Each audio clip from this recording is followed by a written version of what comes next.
une vidéo d'essai de l'entrée phono de cette RA 1572 MK2 suite à demande d'information chez sonvideo.com, puisque le client n'a envoyé l'appareil qu'avec une copie de la facture et le numéro de dossier Son Vidéo.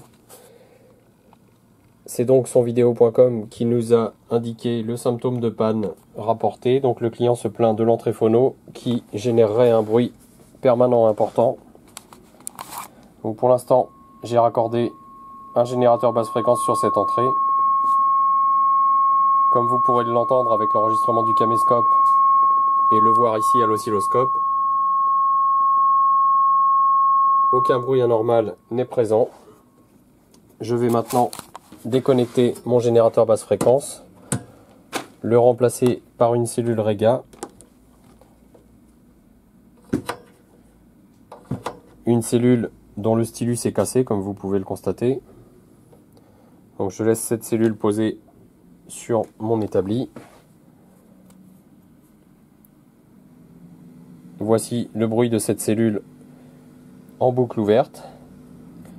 Et maintenant je vais placer un aimant sur la cellule, puisqu'il s'agit d'une cellule à aimant mobile. Le fait de la magnétiser empêche tout mouvement et tout déplacement interne. Donc on a une absence totale de bruit, et dans ce cas on peut faire une mesure du bruit de fond. Et vous pouvez constater même un volume très élevé. En dehors du souffle normal de cette entrée phono, on n'a absolument aucun bruit parasite. Pas de bruit de masse, donc uniquement un souffle. Donc je vais raccorder ici la masse de mon oscilloscope à mon générateur ici.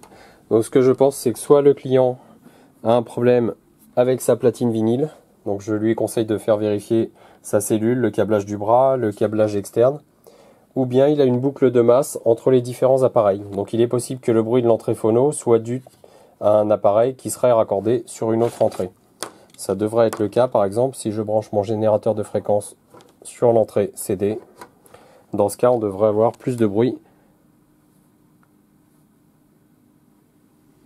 Et encore, non, c'est même pas le cas puisque mon générateur est parfaitement à la masse. Même si je le découple ici de la terre, ça ne pose aucun problème. Donc c'est une possibilité, soit le client a une platine vinyle défectueuse, soit un câble de mauvaise qualité, ou alors il y a des perturbations électriques avec une boucle de masse entre l'entrée phono et les autres entrées de l'appareil. Donc ici en atelier, je ne constate pas le défaut qui nous est indiqué par le client.